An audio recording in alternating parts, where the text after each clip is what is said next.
While Ukrainian soldiers have spent months training to use new Western tanks and equipment for an expected offensive, Russian forces have been building defenses to stop them.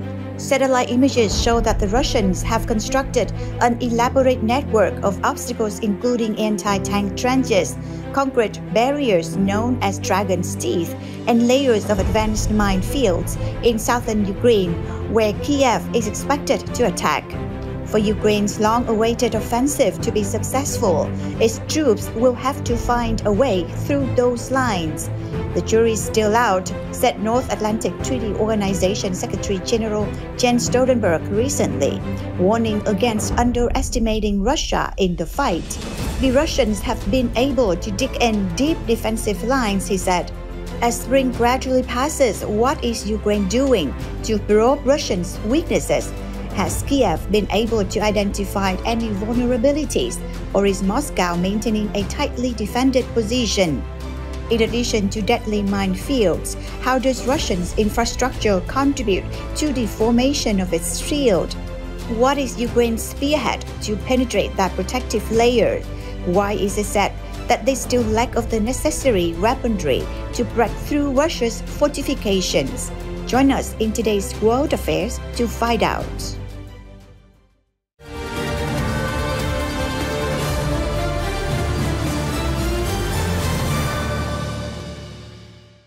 Ukraine may not have formally declared its counteroffensive has begun, but attacks being reported on Russian lines overnight and into Monday morning look like the first steps of what is likely to be a tough military campaign.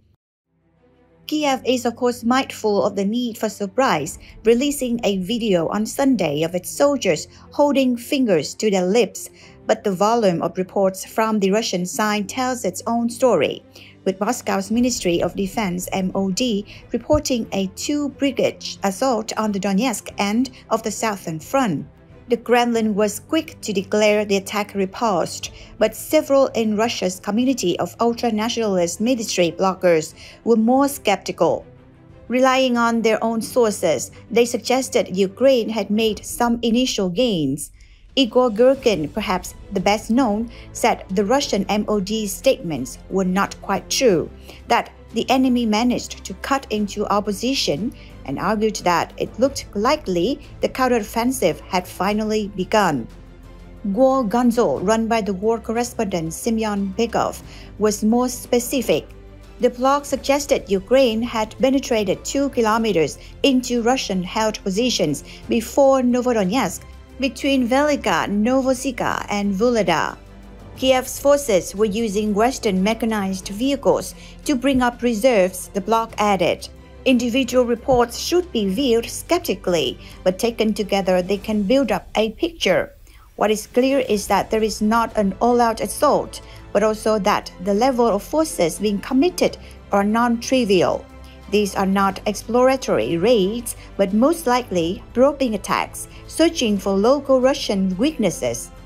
If the Russian MOD is correct and Ukraine has attacked with 2 brigades that amount to a force of several thousand troops, neither of the attacking units named by the ministry, the 23rd and the 31st Mechanized, are listed as among the 12 Western-equipped units in the leaked Pentagon papers, although Russian bloggers said Ukraine was using German-made Leopard tanks there. Compared with the farther west, south of Zaporizhia, the Novodonetsk part of the southern front appears less fortified in the rear, although the terrain is largely open fields, punctuated by tree lines where troops will be dug in. There is also evidence of the Ukraine undertaking attacks elsewhere on the 1,000 kilometers front. The leader of the Wagner mercenary forces, Yevgeny Prigozhin, complained that Russian troops had fled from part of Pakivka, a village north of the recently taken Bakhmut on the eastern front, suggesting that the exploratory attacks may not only be taking place in the south. It is possible, too, that Ukraine does not even know where it wants to place its key counterattack forces until a point of weakness is found. The aim of the initial attacks would be to secure a breakthrough that a subsequent force held in reserve can exploit, to then surround the defenders. This is maneuver warfare, more reminiscent of the Second World War rather than the grim trench and building-to-building fighting that has dominated the campaign so far. But defending is always easier, and the Ukrainian attackers will need 3-1 battlefield superiority or more to be confident of success. It is obvious how much is at stake for Ukraine politically and emotionally, but in Kyiv, the anxiety runs deeper than that. I know that when the counteroffensive starts, a lot of people I know will die, a politician told The Guardian on Sunday. As Ukraine prepares to launch a long-trumpeted counterattack, the first obstacle its soldiers must push through isn't Russia's defenses, it's their own. Like Russia, Ukraine has laid thousands of mines along its front line, and to advance into occupied territory, its troops now need to get through these lines without tipping off the Russians, who would notice if heavy machinery were brought in or explosions were set off. This means sappers must go out to the fields and quietly remove the mines. They do it by hand at night. Everyone's hands shake, said the 42-year-old commander of engineers in the 1st Tank Brigade, whom the Washington Post is identifying only by his call sign Glymet for security reasons. Glymet said this kind of mine-clearing work has been going on for weeks, but he declined to describe precise locations or methods used to deactivate the mines. Once a path has been cleared, he said, signs are set up, sometimes lighted, with the beams facing away from the Russian positions to show a path forward. That's just the first step. Then comes the fight against the Russians. Precisely where it will start is impossible to know, but speculation has focused heavily on the Zaporizhia region because it is a strategic lifeline for Russia's occupation. If Ukraine pushes south through the region, it might be able to cut off the land bridge connecting occupied Crimea with mainland Russia. With the Kremlin hell-bent on keeping the land it has stolen in Zaporizhia, Russian forces have ripped it apart, transforming huge expanses of once sleepy agricultural fields into a veritable fortress with webs of trenches and other obstacles that can be seen from space. The retaken territory had ousted the Russians, the Ukrainians who have to punch through these fortifications. That requires special training and equipment as well as careful reconnaissance to find a weak spot, probably one of a number of reasons the long-awaited counteroffensive has not started yet. Serhiy Mavachuk, a colonel in Ukraine's Directorate of Engineer Troops, told the Washington Post that Russia has created a massive system of engineering barriers that pose a serious obstacle to the mobility of troops. The objective of Russia's enormous fortification project is to slow a potential assault and to channel any Ukrainian forces that break through into a narrow area. This would allow Russia's reserves to regroup and give its artillery time to strike the attackers, potentially ending the counteroffensive before it really begins. If it works, it could be a bloodbath. It's a lot like World War I, said Mark Kenshin, a retired Marine Corps officer and defense expert with the Center for Strategic and International Studies, comparing it to the bloody stalemate of trench warfare in that conflict over a century ago. If the Russians fight hard, it will be tough to break through. Ukrainian officials declined to discuss the specifics of any plan to push through Russian fortifications, fearful of releasing operational information that could be used by Russia. Mavachuk and other Ukrainian officials spoke to the Post on condition that their locations not be revealed. Ukrainian engineers and sappers are already at work, in some cases using new equipment designed to pierce these sorts of defenses, including specially modified vehicles based on the famed Leopard 2 German battle tank. But some analysts say that while Kyiv's western backers have focused on missiles, armored vehicles, and ammunition, they have not committed the right support to break through Russia's defenses. Medvedchuk said it was problematic that the Ukrainian army was short of engineering tanks and other such tools. According to Ukrainian soldiers, Russia lays its mines in a pattern. one line of anti-tank mines, a line of anti-personnel lines alongside booby traps, and then another line of anti-tank mines. Drones can be used to spot the anti-tank mines, soldiers said, but anti-personnel mines are harder to find. Once the Ukrainians are through their own lines and in potential sight of Russian forces, breaking through these minefields often requires less stealth and more speed. In theory, artillery fire can explode mines from afar, but artillery rounds are in limited supply, and Ukrainian soldiers said it was impossible to be sure that all the mines in an area are destroyed. Instead, modern militaries use specifically designed equipment like mechanized mine clearers, engineering tanks, and line chargers, which are devices that use explosives connected to a line to clear a designated area of mines. Ukraine has its own mine clearers, such as the UR-77 Meteorit, a Soviet-designed vehicle that uses the same chassis as the old 2S-1 howitzer. This heavily armored vehicle uses built-in line charges to clear areas up to 300 feet ahead of it. It is also used by the Russian army. Western nations have also sent some modern engineering tanks, including Leopard 2R mine-clearing tanks supplied by Finland, that can plow through minefields.